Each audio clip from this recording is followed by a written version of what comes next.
Welcome back. Today we are going to discuss the management of hypovolemic shock, both in children and in adults.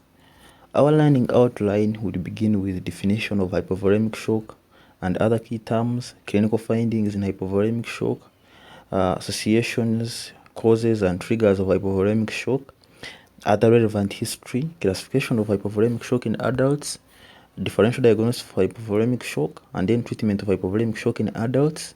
Then we shall discuss on the aspect of hypovolemic shock in children. Then we shall discuss about normal ranges of vital signs in children, treatment of hypovolemic shock in children. And let's start with the first point, which is the definition. Hypovolemic shock is a condition caused by severe acute loss of intravascular fluids, leading to inadequate saturating volume and inadequate perfusion, and this consequently leads to cell death and acidosis, which is metabolic acidosis.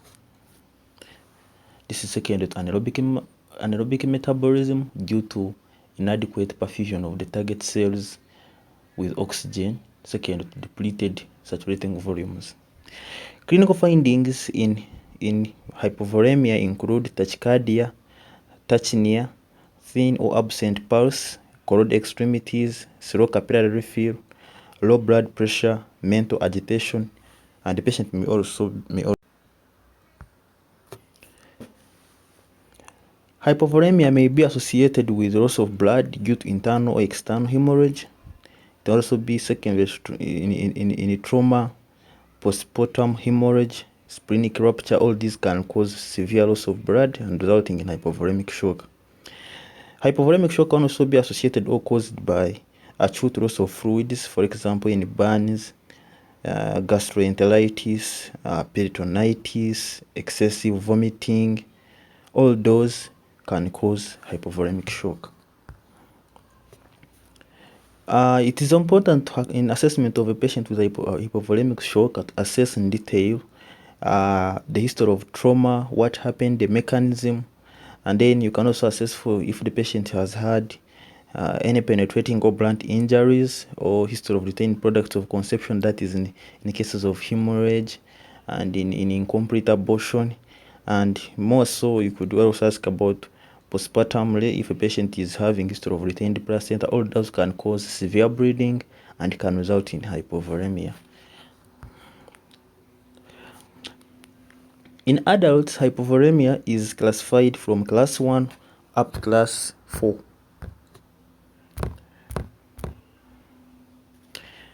Class 1 hypovolemia is also known as mild hypovolemia, and it is defined as loss of less than 0.5 liters of blood, and most of times the pulse rate is normal, that is between 75 to 100 beats per minute. The patient has normal blood pressure, capillary refill occurs in less than 2 seconds, which is also normal, and normal respiratory rate, that is 18 to 20 beats per minute. And the patient is always in this aspect alert. His urine output is still normal, that is greater than 30 ml per hour. So in type 1 or class 1 hypovolemia, the patient is having hypovolemia, but this causes minimal to no changes in his or her vital signs, and clinically the patient may appear normal. In class 2, which is progressing hypovolemia, the patient is estimated to have lost 0.5 to 1.5 liters of blood, and his pulse rate is at 100 beats per minute. It has increased. The patient has systolic blood pressure, which may be normal. The capillary refill is less than 2 seconds. It is still normal. The respiratory rate is between 20 to 30 beats per minute, and it is still so in the normal ranges. However, the mental status of the patient is anxious, and his urine output is still 20 to 30 ml per hour, so it is not also too much deviated from the normal ranges. So the patient may be clinically observed to be normal, apart from the fact that they have anxiety, and in addition to that, they have lost almost 0.75 to 1.5 liters of blood. In class 3, which is severe hypovolemia, the patient has lost almost between 1.5 liters of blood. His pulse rate is greater than 120 beats per minute. The systolic blood pressure is abnormal or it is reduced below normal ranges. The capillary refill is greater than 2 seconds. The respiratory rate is between 30 to 40 blood beats per minute, and the patient is confused. His urine output is between 5 to 20 ml per hour. And this aspect, there is derangement in all the vital signs, as you can see. So as a practitioner, these ranges guide you. If you're assessing a patient and you find the patient is having the vital signs that are in these given ranges, it helps you in classifying which type of hypovolemia could the patient be having. And class 4, which is end stage type of hypovolemia, the patient has lost more than 2 liters of blood. The pulse rate is greater than 140 beats per minute, and systolic blood pressure is very reduced. Capillary refill is actually, most of the times there is no capillary refill, and respiratory rate is greater than 45, or in other times the patient is gasping and the patient looks confused and unconscious in other cases. Urine output, the patient may even fail to pass out 5 ml of urine per hour. Differential diagnosis for hypovolemia may include cardiogenic shock, anaphylactic shock, neurogenic shock, and septic shock. To know more in detail about these different types of shock, check out on our presentation about shock. Hypovolemic shock treatment involves stopping of control of the breathing, then collecting the fluid losses in order to replenish and bring back the blood volume, also intravascular compartment volume, back to normal. So our management plan includes control of obvious breathing with pressure. It can include pressure, it can include suturing. All the mechanisms that are done to control obvious breathing can be applied. And in addition to that, you keep the patient lying down with legs raised above the level of the heart, and this is to enhance systemic blood flow to the heart in order to initiate and support pumping mechanism of the heart. And if clinically the patient has been diagnosed to have hypovolemia of class 2 and above, then the following measures can be undertaken. That is, you start or you create 2 large bore IV lines using large bore cannulas like 16 gauge and 14 gauge, and from there you give intravenous fluids, that is normal saline 0.9% or Ringer's lactate 20 to 30 ml per kg over 60 minutes according to and over 60 minutes, and evaluate according to response to modify the doses you're going to give. If the patient is reacting or if the patient's symptoms are improving, then you can consequently reduce and go and switch from replacement therapy to maintenance doses of the given IV fluids. And if possible, you should cover the patient and keep them warm, and then as you give the IV fluids, continuously monitor the blood pressure and the heart rate, respiratory rate, capillary refill, level of consciousness, and urinary output, as these are the measures used to assess for the level of response to the fluids of resuscitation. And if internal or external bleeding has been observed and is severe, it is important to consider blood grouping and cross matching in order to do blood transfusion, either with packed cell, either with whole blood, either with fresh frozen plasma, either with cryoprecipitate. If according to clinical judgment and the clinical presentation of the patient, if there is severe hemorrhage, there is a need for immediate transfusion. And if the patient improves rapidly and is stable, second to administration of IV fluids or transfusion, then you should stop or slow the IV fluids, and then you initiate the maintenance dose of IV fluids, and you administer them in the maintenance fluids. And if at all the patient condition improves before you could do a blood transfusion, then there is no need to do a blood transfusion, but would be wise if you did the blood group and cross matching in order to have safe blood in place in case the condition of the patient deteriorates, so that you can transfuse with blood.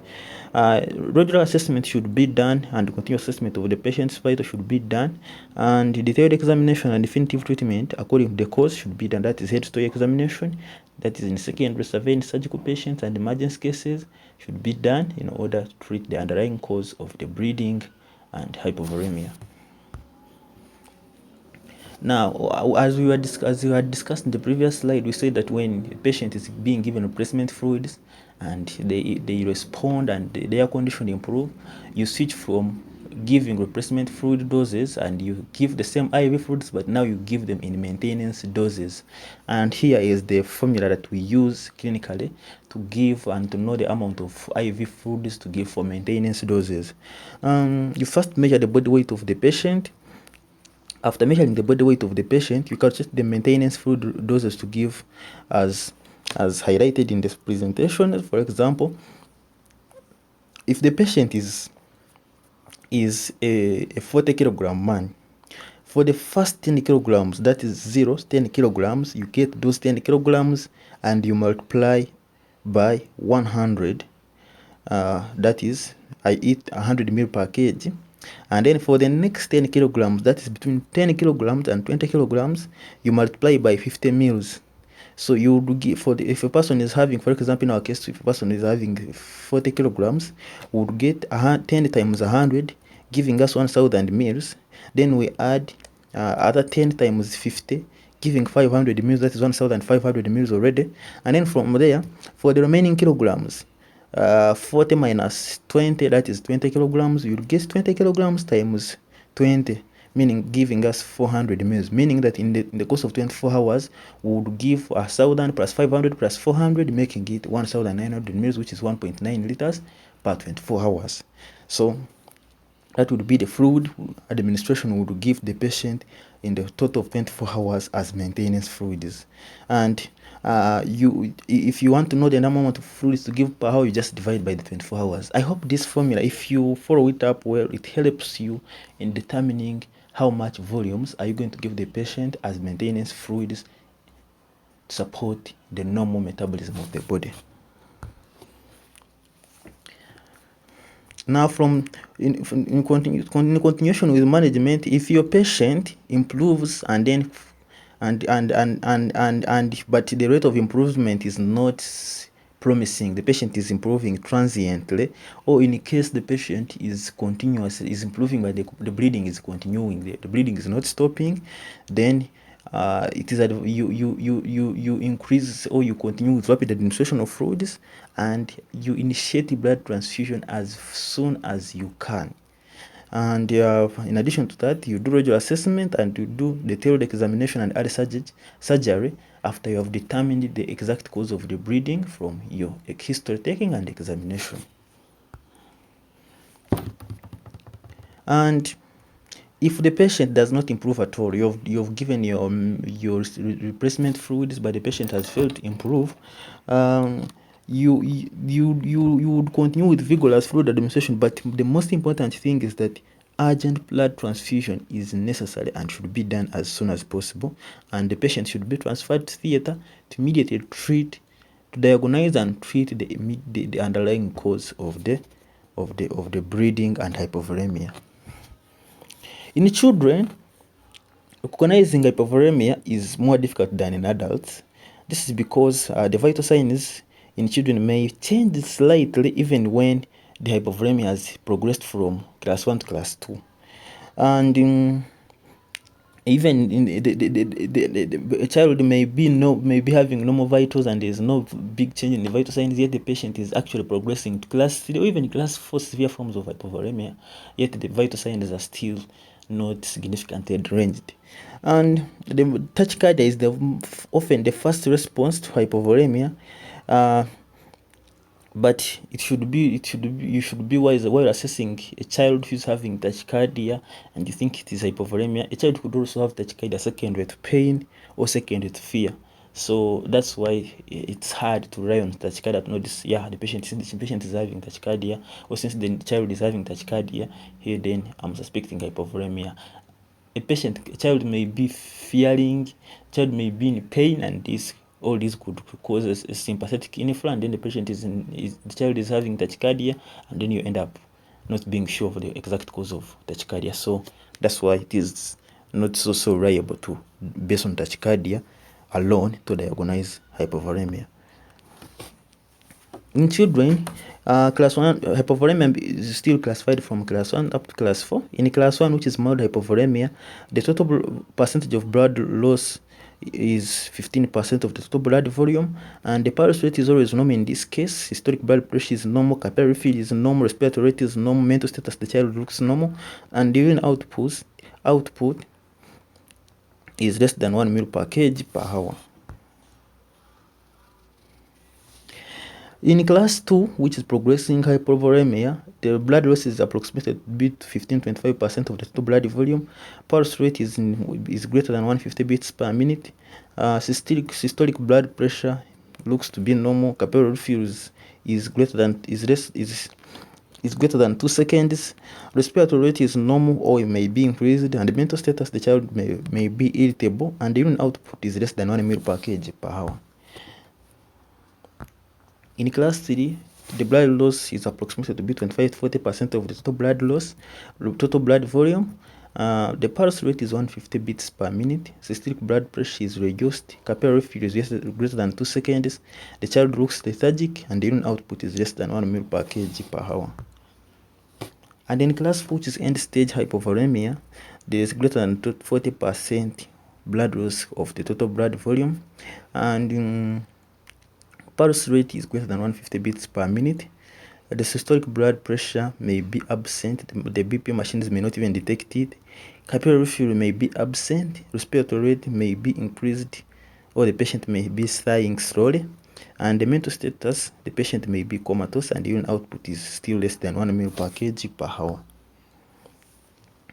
So the normal vital signs are highlighted in the table below. As you can see, children of different ages have different variation in normal vital signs. Take your time and look through and see, and then correlate back with the different variation in the vital signs for patients in different stages of shock, from stage 1 or class 1 up to class 4, and then you'll be able to know and correlate and make clinical interpretation and evaluation as you manage your children who are in hypovolemia. Treatment of hypovolemia in children. How is it treated? The management is almost similar to that in adults. However, the initial challenge should represent 25 of blood volume, as signs of hypovolemia may only show after this amount is lost. So you have to replace that 25% of the blood volume that has been lost. And if there are signs of class 2 hypovolemia or greater, so like initially you see in a child who is, for example, less than 1 year, their blood volume is 85 to 90 ml per kg. So if your child is hypovolemic and is 1 year, you first get those 85 mils, then you multiply by the weight of the child. For example, if the child is maybe 2 kilograms, you get 85 times 2, making it 170. Now when you get your 170 mils, those are the first fluids you should first administer to replenish or to replace the 25% of the blood volume lost, and then you can continue the normal replacement. If there are signs of class 2 hypovolemia or greater, it is advised to give 20 to 30 ml per kg of normal saline, that is 0.9% of Ringer's lactate, over 60 minutes, and you start rapidly. You monitor the blood pressure, and then you reduce the rate of administration of the IV fluids depending on the BP response. If the BP is increasing as you're administering the IV fluids, then you should reduce on the rate. And repeat, depending on the response, repeat up 3 times if necessary, that is up the maximum of 60 ml per kg. If you realize that now the IV fluids have reached that peak of 60 ml per kg, then you stop. And if there is no response, you give further IV fluids and do blood grouping and cross matching as you prepare for blood transfusion. Initially, you transfuse with 20 ml per kg of the whole blood or 10 ml per kg of packed cells, and this is only done in severe anemia. Thank you. I hope this presentation has given you some insights on how hypovolemia is managed for both adults and children. We look forward to discussing and listening from you on what you say about the presentation, and good luck. See you soon.